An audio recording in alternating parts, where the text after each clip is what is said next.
acerca de lo relativo al régimen de supervisión financiera guatemalteco. La supervisión financiera es ejercida por la Superintendencia de Bancos, quien fundamentando la Ley de Supervisión Financiera la define como un órgano de banca central. Organizado conforme a la ley, este es eminentemente técnico y actúa bajo la dirección de la Junta Monetaria y ejerce la vigilancia e inspección del Banco de Guatemala, bancos, sociedades financieras, instituciones de crédito, entidades afianzadoras de seguros, almacenes generales de depósito, casas de cambio, grupos financieros y empresas controladoras de otros grupos financieros y las demás entidades que otras leyes dispongan. Como hemos puntualmente señalado, la Superintendencia de Bancos tiene legitimación para llevar a cabo la supervisión de todas las entidades reguladas, entendiéndose estas como todas aquellas constituidas de acuerdo a la ley para ejercer intermediación financiera y que esté supervisada, con el objeto de que las mismas adecúen sus utilidades en funcionamiento a las normas legales, reglamentarias y a otras disposiciones que les sean aplicables, así como a la evaluación de riesgo que asumen las entidades supervisadas. Pero la función de supervisión que ejerce la Superintendencia de Bancos no implica en ningún caso que ésta deba asumir responsabilidades similares a los de los funcionarios o personal dentro de la entidad. Sin embargo, existen casos en los que se debe ejercer una supervisión especial, esto derivado de ciertas circunstancias de riesgo, en su mayoría relacionadas con el patrimonio de la entidad. Este patrimonio se divide en dos: patrimonio computable y patrimonio requerido. El patrimonio computable de un banco es la suma de capital primario más el capital complementario, deduciendo de la misma las inversiones nacionales de los bancos nacionales y extranjeros, compañías aseguradoras, afianzadoras y los almacenes generales de depósito, empresas especializadas de servicios financieros y el capital asignado a las sucursales en el exterior. El capital primario se integra por el capital pagado, otras aportaciones permanentes, la reserva legal y la reserva de naturaleza permanente proveniente de las utilidades retenidas. Por otro lado, el capital complementario se integra por las ganancias del ejercicio, ganancias de ejercicios anteriores, el superávit o reevaluación de activos, otra reserva de capital, instrumento de deuda convertibles en acciones y las obras contratadas para más de 5 años. El superávit por devaluación de activos no se puede distribuir hasta el siguiente activo revaluado. Por otro lado, el patrimonio requerido se refiere a la demanda o el requerimiento activo que debería tener la entidad para cumplir sus obligaciones legales. A esto se le llama deficiencia patrimonial, que no es más que cuando el patrimonio computable, lo que la entidad tiene en sus activos para cumplir sus obligaciones, es menor al patrimonio requerido, que es la cantidad que debería tener para cumplir sus obligaciones de la entidad, en cuyo caso tiene que seguirse el procedimiento de regularización patrimonial. La Ley de Bancos y Grupos Financieros regula todo lo relativo a la regularización por deficiencia patrimonial, suspensión de operaciones, distribución de activos y pasivos por el Fondo de Protección para el Ahorro o por sus siglas FOPA.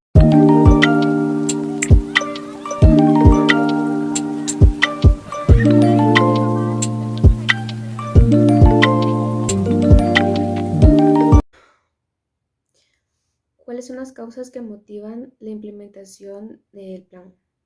Podemos comenzar a mencionar que dentro de este aspecto, la entidad debe presentar incumplimientos de manera reiterada en las disposiciones legales y regulatorias aplicables, así como también de las instrucciones de la Superintendencia de Bancos, también deficiencias de encaje legal por 2 meses consecutivos o bien por 3 meses distintos durante el periodo de un año. Para entender qué es el encaje legal, podemos definirlo como una obligación de las entidades de intermediación financiera de mantener una reserva de los fondos, ya sea en el Banco Central o donde determine la Junta Monetaria.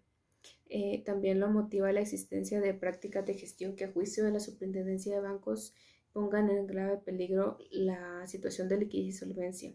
Este es meramente un criterio de la Superintendencia de Bancos y también la presentación de información financiera que a juicio de la Superintendencia de Bancos no es verdadera o bien que la documentación presentada sea falsa.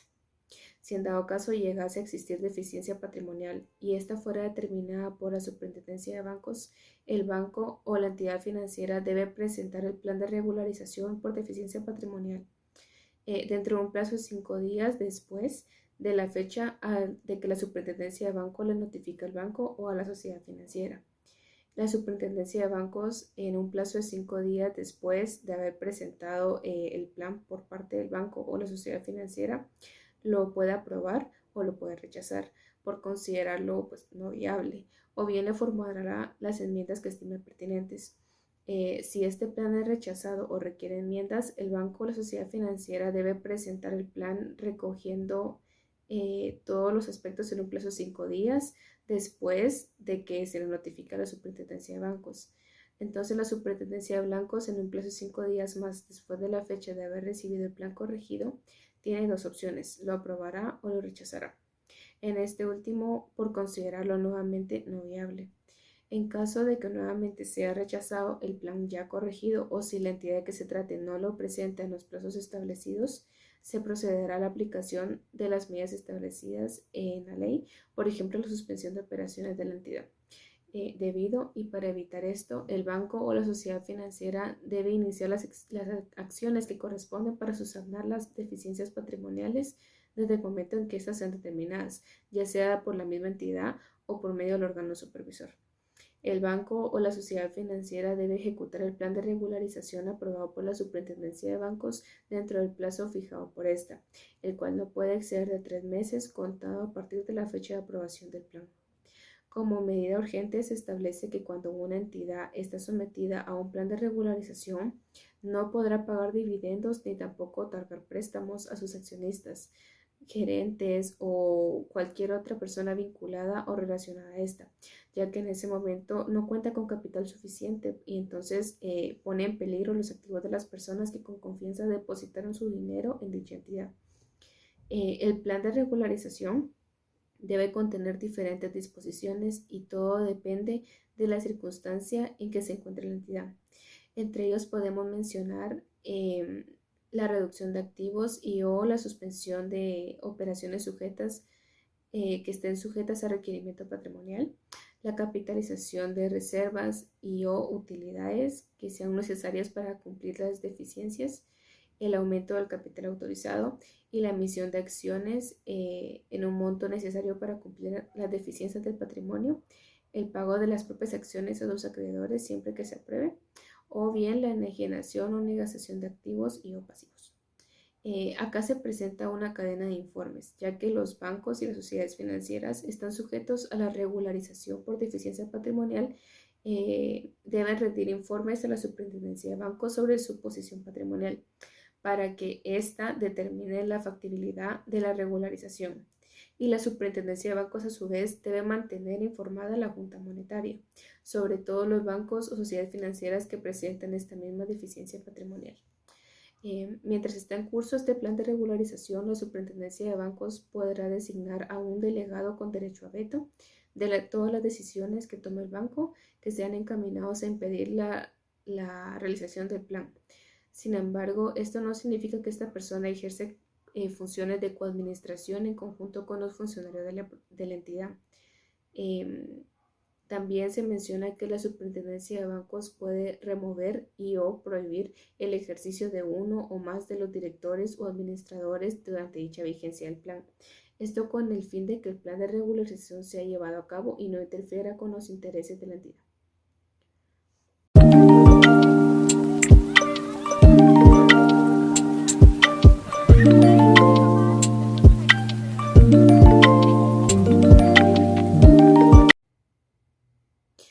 En cuanto a la suspensión de operaciones, encontramos su cuerpo legal en los artículos 75 al 77 de la Ley de Bancos y Grupos Financieros.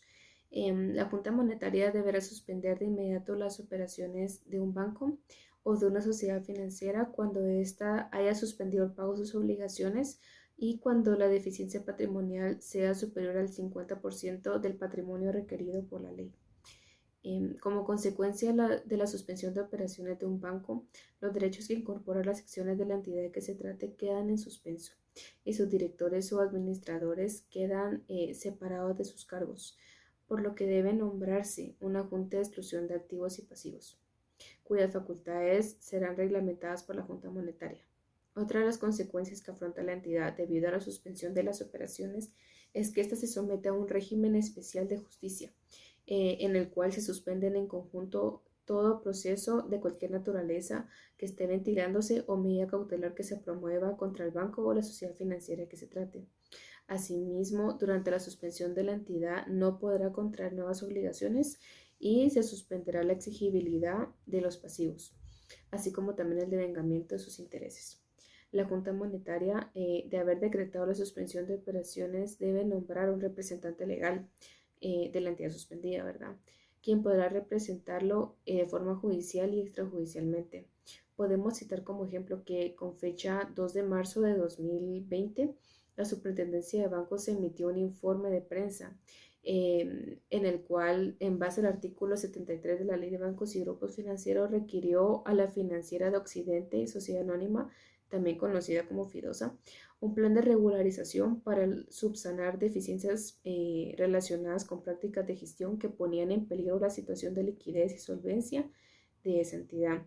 Vencido el plazo máximo establecido por la ley para el cumplimiento de este plan, se determinó que este se incumplió por parte de la financiera, lo cual constituyó una causal para la suspensión de operaciones de conformidad con lo supuesto en el último párrafo del artículo 75 de la Ley de Bancos y Grupos Financieros. En cuanto a la exclusión de activos y pasivos, podemos decir que este proceso lo marca la ley para realizar una transferencia de activos y pasivos a una entidad.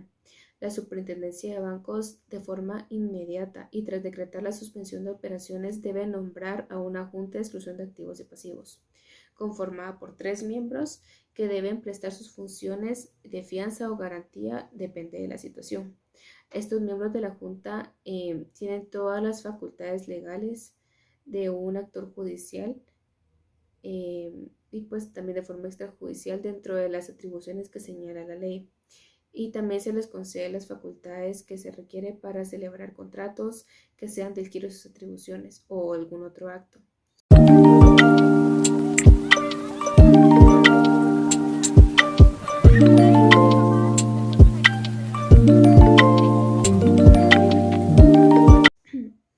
Las facultades de la Junta de Exclusión de Activos y Pasivos son determinar las pérdidas y cancelarlas con cargo a las reservas legales y a otras reservas, y en su caso con cargo a las cuentas de capital, así como también de disponer de la disolución de activos en el balance de la entidad suspendida. Estos activos exclusivos se tomarán de acuerdo con normas contables, a su valor en libros, neto de provisiones, reservas y cualquier otro ajuste que determine la Superintendencia de Bancos. La Junta de Exclusión de Activos y Pasivos para enajenar la totalidad o un monto significativo de los activos y transmitir los pasivos. La Junta de Exclusión tiene un plazo de 5 días posterior a haber realizado sus funciones, debe rendir un informe a la Junta Monetaria sobre los resultados de la gestión y en un plazo de 5 días posterior a que se haya presentado el informe, la Junta Monetaria determinará si se da autorización para que la entidad retome sus operaciones. La Junta Monetaria, en un plazo de 15 días posterior de haberse decretado la revocación de la autorización, instruirá a la Superintendencia de Bancos para que se presente a un juzgado de primera instancia del ramo civil para que se presente la declaratoria de quiebra de la entidad que se trate. El juzgado que conozca esta solicitud debe resolver la declaratoria de quiebra dentro del plazo de 5 días. Pues después de haber recibido la solicitud. Cualquier fondo, saldo o remanente que quedase deberá trasladarse al Fondo de Protección para el Ahorro hasta cubrir el total del fideicomiso administrado por la entidad.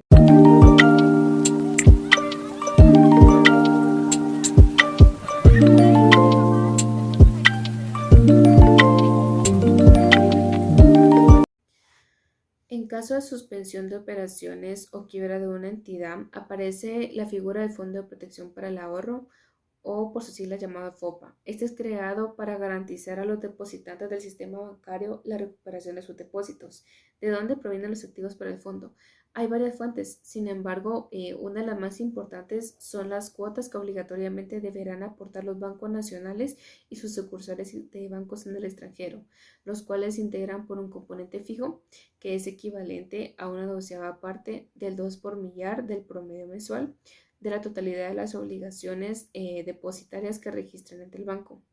durante el mes inmediato anterior y un componente variable que es equivalente a una doceava parte de hasta el 2 por millar del promedio mensual de la totalidad de las obligaciones depositarias que registra el banco durante el mes inmediato anterior. Para el componente fijo, a partir de enero de 2014, los bancos aportarían una doceava parte del 2 por millar del promedio mensual de la totalidad de las citadas obligaciones. Para el componente variable, de julio de 2014 a marzo de 2015 y de abril de 2015 a marzo del 2016 y a partir de abril de 2016 hasta la fecha, los bancos aportarían el 50%, 75% o el 100% respectivamente de la tasa por millar aplicable a la entidad. De acuerdo a las calificaciones emitidas por Fitch Ratings, la Junta Monetaria a propuesta de la Superintendencia de Bancos y con el voto favorable de las 3/4 partes de los miembros que la integran, determina las tasas a aplicar, así como el mecanismo para calcular la cuota que corresponde pagar a cada banco con base a criterios de riesgo. El fondo cubrirá hasta un monto de 20.000 quetzales o su equivalente en moneda extranjera por persona individual o jurídica que tenga depósitos constituidos en el banco privado nacional o el sucursal de banco del extranjero. Sin embargo, se distribuirán los intereses pendientes de capitalización y las cuentas mancomunadas se entenderán abiertas por una sola persona individual o jurídica, exceptuándose en aquellos en que uno de los titulares sea diferente, en cuyo caso las mismas estarán cubiertas en los términos de la ley. Dentro de este orden encontramos al Banco de Guatemala, quien está autorizado para que dentro de los primeros 5 días después del mes en que corresponde la información del cálculo de las cuotas, debite de las cuentas de depósito de cada banco. Cabe mencionar que los recursos del Fondo para la Protección del Ahorro serán administrados por el Banco de Guatemala, quien debe invertir los recursos de dicho fondo en instrumentos financieros que aseguren una adecuada diversificación de las inversiones. Asimismo, en caso de reintegro del fondo de los depositantes, procederá a realizar los desembolsos necesarios a requerimiento de la Junta de Exclusión de Activos y Pasivos. Sin embargo, el Fondo de Protección para el Ahorro estará sujeto a la vigilancia e inspección de la Superintendencia de Bancos. Una de las reglas para determinar la cantidad a restituir es que si el depositante es al mismo tiempo prestatario del banco, se deberá recompensar a ambos saldos únicamente por las cantidades que sean líquidas, exigibles y de plazo vencido. Si después de realizar dicha compensación existiera saldo a favor del depositante, dicho saldo deberá ser restituido hasta por la cantidad de 20.000 quetzales o bien por el monto máximo de cobertura que hasta la fecha esté vigente dentro de las disposiciones que regulan el fondo.